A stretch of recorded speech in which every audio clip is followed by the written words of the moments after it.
दोस्तों सो आज के एपिसोड में हम एक इंटरेस्टिंग कंपनी के बारे में बात करने वाले। अगेन ये एक स्मॉल कैप कंपनी हो जाती है और ये कंपनी फार्मा सेक्टर से बिलोंग करती है बट फार्मास्यूटिकल दवाइयां नहीं बनाती, ठीक है। And even though it is a small cap company, ये कंपनी जिस बिजनेस में उस बिजनेस में इंडिया की टॉप 3 प्लेयर में से ये कंपनी का नाम आता है। It's a really interesting company and there are so many growth triggers as well, जिसकी वजह से ये कंपनी मुझे लगा कि आप सबके साथ डिस्कस करनी चाहिए। एंड ऑल्सो द मार्केट, जिस मार्केट में ये कंपनी प्रेजेंट है उसमें भी काफी सारे ऐसे ग्रोथ ट्रिगर्स है जिससे this company could be a value accretive for many of the investors as well. So without any further delay, let's get started.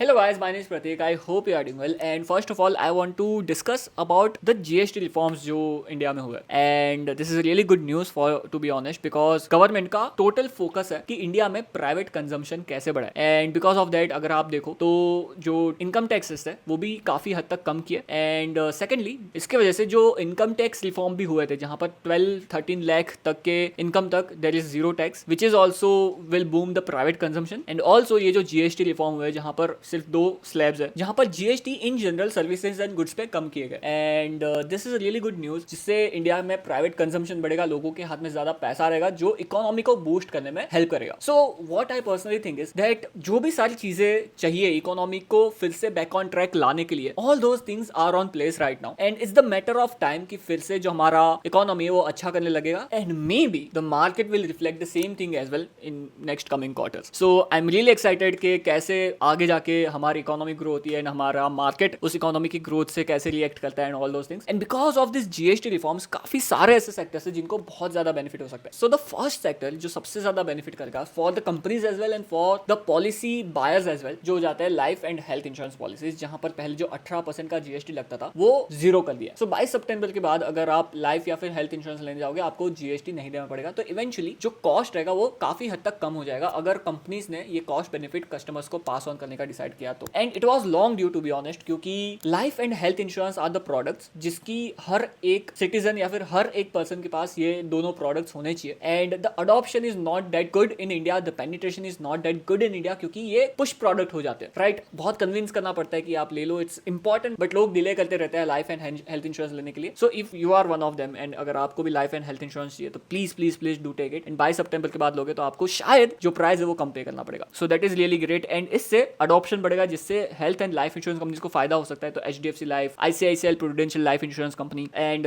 Medi Assist करके एक कंपनी है, इन सारी कंपनीज को देखना चाहिए. पॉलिसी बाजार इज द एग्रीगेटर, तो इन सारी कंपनीज को देखना चाहिए क्योंकि ये सारी कंपनीज बेनिफिट कर सकती है out of this particular reform. The second sector जो सबसे ज्यादा बेनिफिट करेगा I think is the AC sector, जिसके ऊपर डिटेल में हमने इस एपिसोड में डिस्कस किया, you can check it out. But I feel that ये साल की जो गर्मियां थी वो बहुत ज्यादा सीवियर नहीं थी and that is the reason why जो अगले साल का जो बहुत बड़ा बेस बना था उससे ये सारी एसी कंपनीज ने डिसअपॉइंट किया इन्वेस्टर्स को. And that's why the valuation as well right now बहुत ज्यादा नीचे आ गया एसी कंपनीज के एंड ओईएम मैन्युफैक्चरर्स के. बट अगर आप देखो तो एसी सेक्टर के पास नेक्स्ट 10 से 15 साल के लिए ग्रोथ अपॉर्चुनिटी प्रेजेंट है बिकॉज इंडिया में सिर्फ 6 से 7% हाउस होल्ड में एयर कंडीशनर लगा हुआ है. Now the thing is that आगे बढ़ के AC would not be the luxury. अगर मैं आपको बताऊं तो 4-5-10 साल पहले जब मैं छोटा था तो मेरे घर में एसी एक लग्जरी माना जाता था एंड हमने 4 साल पहले ही एसी लिया. But now days I am seeing that AC is not any more a luxury item, it's a necessary item. And गर्मियां बहुत ज्यादा सीवियर हो जाती है इंडिया में एंड विदाउट एसी आप काम ही नहीं कर सकते, आप रह ही नहीं सकते, इतनी ज्यादा गर्मी हो जाती है मेट्रो सिटीज में एंड काफी सारे रीजन में इंडिया में. So I think the AC companies will benefit as well because पहले जो 28% का जीएसटी लगता था that will be reduce to 18% के आसपास. सो ये एसी कंपनीज के लिए, for example Voltas, Blue Star जैसी कंपनीज के लिए एंड ऑल्सो प्रॉक्सी प्लेस जैसे कि ओईएम मैन्युफैक्चरर्स के लिए जैसे कि EPACK developer and PG Electroplast जैसी कंपनीज को बहुत ज्यादा बेनिफिट कर सकता है. And lastly I want to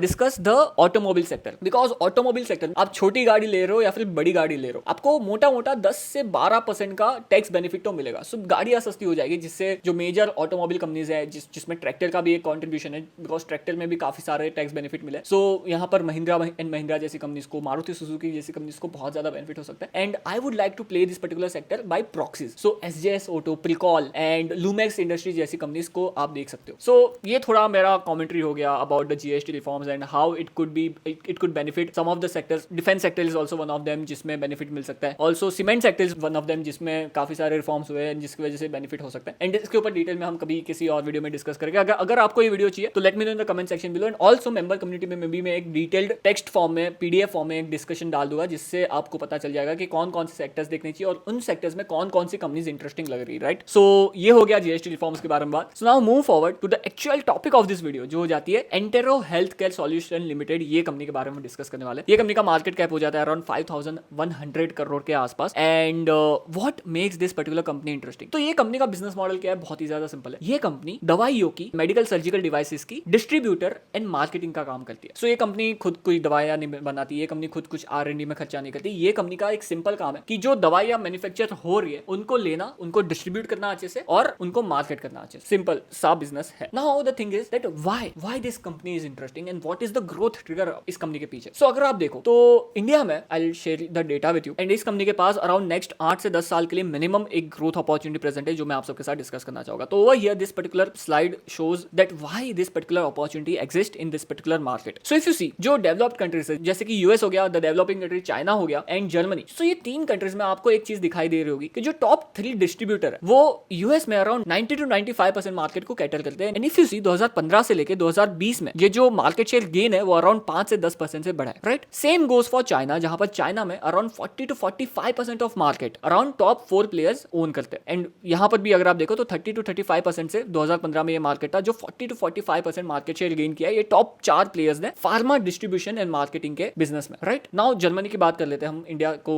discuss करने से पहले. तो जर्मनी में इफ यू सी जो टॉप 5 डिस्ट्रीब्यूटर्स है वो अराउंड 95 to 97% ऑफ मार्केट को कैटर करते हैं. एंड ये जो परसेंटेज बढ़ा है वो भी काफी हद तक बढ़ा है. इन द केस ऑफ इंडिया सिर्फ 8 से 10% मार्केट को कैटर किया जाता है टॉप 3 प्लेयर्स से in this particular sector. And this provides the opportunity for this particular player Entero health care solution limited के पास, जहां पर ये जो फार्मा डिस्ट्रीब्यूशन एंड मार्केटिंग का मार्केट है वो बहुत ज्यादा फ्रेगमेंटेड है. एंड यहाँ पर बहुत सारे छोटे से लेके बड़े प्लेयर्स हो जाते हैं. एंड इस मार्केट में Entero health care solution limited third player हो जाता है in terms of revenue. Third biggest player हो जाता है. एंड गोइंग फॉरवर्ड जैसे हमने देखा कि यूएस में हुआ, जर्मनी में हुआ, चाइना में हुआ कि मार्केट कंसोलिडेट होता जाएगा, उसी तरह से इंडिया में भी जो छोटे छोटे प्लेयर्स है उनको ये जो सारी बड़ी बड़ी कंपनीज है, टॉप 3 कंपनीज की अगर मैं बात करूं, PharmEasy is one of the company, MedPlus is one of the company and third number पे Entero health care solution limited आ जाती है. और ये जो बड़े प्लेयर्स है ये मार्केट को कंसोलिडेट करेंगे. और ये जो आपने शेयर देखा जो अराउंड 5 to 10% के आसपास है, ये शेयर बढ़ेगा going forward in the future in India. जो मार्केट है वो कंसोलिडेट होगा एंड टॉप 2 से 3 प्लेयर्स के पास मेजर मार्केट रहेगा फार्मा डिस्ट्रीब्यूशन एंड मार्केटिंग का. And the same thing company is saying as well, जहां पर market consolidation is expected in India with share of large national distributors expected to rise to 20 to 30% by FY28 supported by multiple factors and Entero is expected to benefit from this trend. And यहाँ पर these are the factors जिसकी वजह से ये particular चीज हो सकती है in India. So introduction of good and service tax regime, access to additional capital, better resource management, scale advantage and technology driven country wide distribution network. ये सारी जो चीजें है ये इस कंपनी को हेल्प करेगी इस पर्टिकुलर गोल को, इस पर्टिकुलर कंसोलिडेटेड मार्केट में अपने शेयर को बढ़ाने के लिए और अच्छे से ग्रो करने के लिए. Right, and if you see this company has the pan India network जहां पर 19 स्टेट्स में इस कंपनी के डिस्ट्रीब्यूशन प्रेजेंस है एंड 45 सिटीज एंड 469 डिस्ट्रिक्ट्स में ये कंपनी प्रेजेंट है. अराउंड 71,000 प्लस रिटेल फार्मेसीज ये कंपनी कैटर करती है एंड 2,500 प्लस हॉस्पिटल्स को ये कंपनी कैटर करती है. राइट, साथ ही अगर हम वेयरहाउस देखें तो कंपनी के पास अराउंड 102 वेयरहाउस हो जाते हैं पैन इंडिया और इन वेयरहाउसेस की टोटल साइज हो जाती है अराउंड 5,83,000 स्क्वायर फीट के आसपास अप्रोक्सीमेटली. एंड साथ ही साथ अगर आप देखो तो इंडिया भर में अराउंड 2,600 से ज्यादा हेल्थ केयर प्रोडक्ट मैन्युफैक्चरर्स के साथ इस कंपनी का रिलेशनशिप है. एंड साथ ही कंपनी के पास 75,000 के आसपास के SKUs पड़े. So this makes this company a really huge player in pharma distribution and marketing के मार्केट में. Right, so this company is running. Now let me give you some of the past examples. For example अगर आप telecom sector के अंदर देखो तो 2015 से पहले मार्केट में काफी सारे प्लेयर्स थे. अगर आपको बताओ एयरसेल करके एक सिम कार्ड आता था, टेलीकॉम कंपनी आती थी, यूनिनॉर करके एक कंपनी थी, टाटा डोकोमो करके एक कंपनी थी एंड काफी सारे कंपनीज थे 2015 से पहले. देन जियो केम, प्राइसिंग वॉर स्टार्ट किया एंड विद इन 2015 से लेकर 2020 में सिर्फ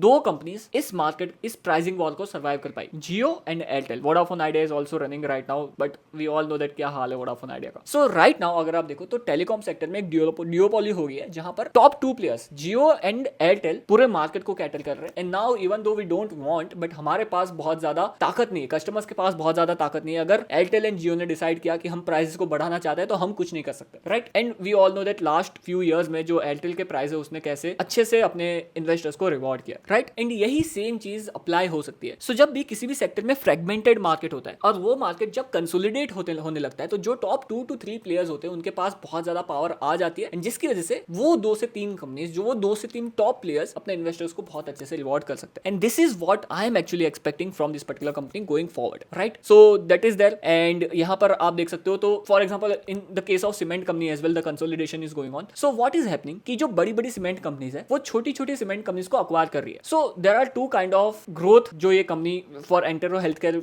सॉल्यूशन लिमिटेड के पास भी हो सकती है। तो ऑर्गेनिक ग्रोथ में कंपनी खुद नए रीजन में जा सकती है, नए हेल्थ केयर प्रोडक्ट मैन्युफैक्चरर्स के साथ टाइप कर सकती है, हॉस्पिटल्स एंड रिटेलर्स के साथ टाइप कर सकती है और अपने मार्केट शेयर को बढ़ा सकती है। And the second way is inorganic growth, जहां पर कंपनी नए रीजन में जाके उस रीजन में जो टॉप प्लेयर है या फिर जो छोटा मोटा प्लेयर है उसको अक्वायर करके ये कंपनी अपने मार्केट शेयर को गेन कर सकती है। एंड ये कंपनी अगर आप कॉन कॉल पढ़ोगे तो ये दोनों वे को अपना रही है अपने मार्केट शेयर को गेन करने के लिए। So if you see in last couple of years company ने अराउंड 50 प्लस एक्विजिशंस की है। एंड यहाँ पर some of the data is there जहां पर कंपनी ने एक्विजिशन किया। And these are the acquisition strategy जहां पर take advantage of market consolidation opportunity available, pan India approach towards acquiring and integration smaller distributor, on ground acquisition team to identify acquisition opportunities, and the last one is integration and growth approach replicable in existing and new geographies। and साथ ही साथ इन लोगों का जो acquisition track record है वो भी बहुत ज्यादा अच्छा रहा है। so this is about the market and this is about the company which this particular company does, and here is the value chain in this particular cycle जहां पर players in value chain तो pharmaceutical and healthcare companies आ जाती है first of all, then clearing and forwarding agents आ जाते हैं जिनका काम होता है storage facility को provide करना है इन सारी दवाइयों के लिए, and also sales को record करना है, and tax details को government को भेजना। then आ जाते हैं distributors जहां पर इंटेरो हेल्थकेयर प्रोडक्ट्स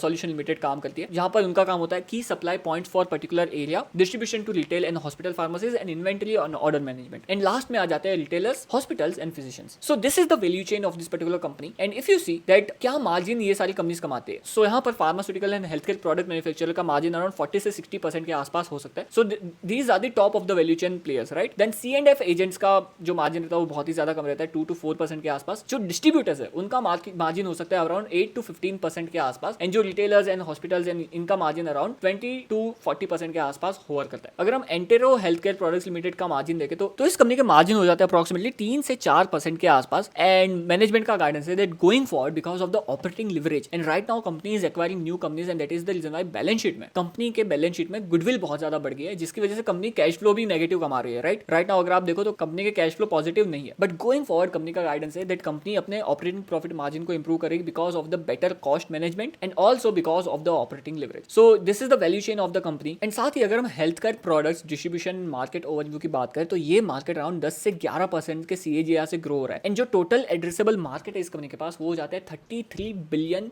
के आसपास। एंड साथ ही अगर हम देखें तो जो टॉप प्लेयर्स है, तो जो टॉप डिस्ट्रीब्यूटर्स है वो अप्रोक्सीमेटली 25 to 30% के रेट से ग्रो कर रहे हैं। एंड अगर हम इस कंपनी की भी बात करें तो इन लास्ट 5 ईयर्स कंपनी ने अपने रेवेन्यू को 30% CAGR से ग्रो किया है। सो वो ये एक बहुत ही ज्यादा अच्छा नंबर हो जाता है। So it's the matter of time कि कंपनी के बैलेंस शीट में जो गुडविल है वो धीरे धीरे कम होने लगेगी, एंड साथ ही because of the operating leverage and better cost management company के मार्जिन इंप्रूव होना स्टार्ट हो जाएंगे। एंड नाउ अगर हम कंपनी के फाइनेंशियल्स की बात करें तो कंपनी ने अपने कस्टमर्स रिटेल कैटेगरी में बहुत अच्छे से ग्रो किए, साथ ही हॉस्पिटल्स भी अगर आप देखो तो बहुत अच्छे से ग्रो है, साथ ही SKUs अगर आप देखो तो पहले FY23 में कंपनी के पास 64,500 प्लस SKUs के आसपास थे, जो बढ़ के अराउंड 80,600 SKUs के आसपास हो गए। And over here you can see that how the company grow in last 3 years. So over here if you see जो इंडियन फार्मास्यूटिकल मार्केट है उसको इस कंपनी ने बहुत ही अच्छे से आउट परफॉर्म किया है in terms of growth, considering Entero's organic growth as well, and also जो इनऑर्गेनिक ग्रोथ के साथ जो कंसोलिडेटेड रेवेन्यू है वहां पर भी कंपनी ने बहुत ही अच्छे से आउट परफॉर्म किया है इस पर्टिकुलर मार्केट को। सो जो मार्केट है उससे ज्यादा तेजी से ये कंपनी ग्रो हो रही है। एंड अगर हम राइट नाउ वैल्यूएशन की बात करें so the valuation looks quite expensive, 50 times के पी रेशियो के आसपास कंपनी ट्रेड कर रही है, but at the same time if you see that this company is the growing company, right. And साथ ही कंपनी का FY26 के लिए गाइडेंस है अराउंड 30% के ग्रोथ का, ऑर्गेनिक एंड इनऑर्गेनिक दोनों को मिला के, एंड साथ ही full year EBITDA margin guidance है 4% के ऊपर का। So that is also there. And in the Q1 of FY26 if you see जो मार्जिन है वो थोड़े कम डिक्लाइन हुए थे बिकॉज 3.5% के आसपास मार्जिन थे, क्योंकि जो सैलरीज एंड जो वेज हाइक्स थे वो लास्ट क्वार्टर में कंपनी को लेने पड़े, and that is the reason जो मार्जिन है वो कंपनी के थोड़े डिक्लाइन हुए थे, but going forward the margin will stabilize, and full year का गाइडेंस है 4 ईयर्स के ऊपर के ऑपरेटिंग प्रॉफिट मार्जिन को जनरेट करने का। So this is also one of the growth guidance of this particular company. सो या valuation is looking quite expensive, 50 times के पी रेशियो के आसपास, but this company is the growing company in a really good market, right. And अगर आप profit growth की बात करो तो from last couple of quarters company ने अपने प्रॉफिट्स को बहुत ही अच्छे से ग्रो किया है, and right now company is sitting on the operating leverage as well. So going forward maybe operating leverage भी कंपनी के पास प्ले आउट हो सकता है. And because of that I would consider PEG ratio to value this particular company. And PEG ratio is around 0.69 times के आसपास. And in my criteria 1.5 times के नीचे अगर कोई कंपनी का price to earning growth ratio है, so I would be very interested in that particular company. Now I tell you 3 things जो आपको ट्रैक करनी चाहिए if you are interested in Entero healthcare solution limited. The first one that going forward company का guidance है that जो inorganic growth है वो बहुत ज्यादा नहीं रहेगी. So how organic growth plays out and how company's gaining market share organically and inorganically as well. First thing. Secondly, जो कंपनी का गाइडेंस है 30% के रेवेन्यू ग्रोथ का, वो कंपनी अचीव करती है या नहीं. एंड साथ ही कंपनी के ऑपरेटिंग प्रॉफिट मार्जिन ग्रो होते हैं या फिर नहीं because of the operating leverage. And the final thing you have to track is that जो फार्मा डिस्ट्रीब्यूशन का मार्केट है वो मार्केट कंसोलिडेट हो रहा है या फिर नहीं. एंड अगर हो रहा है तो ये कंपनी कैसे उस मार्केट में अपने मार्केट शेयर को बढ़ाते जा रही है. So these are few things जो आपको ट्रैक करनी चाहिए in Entero healthcare solution limited. And I hope that आपको ये वीडियो पसंद आया हो. If yes, do like this episode and subscribe to Pratik Invest for more such kind of videos, and I'll see you in the next one. Jai Hind.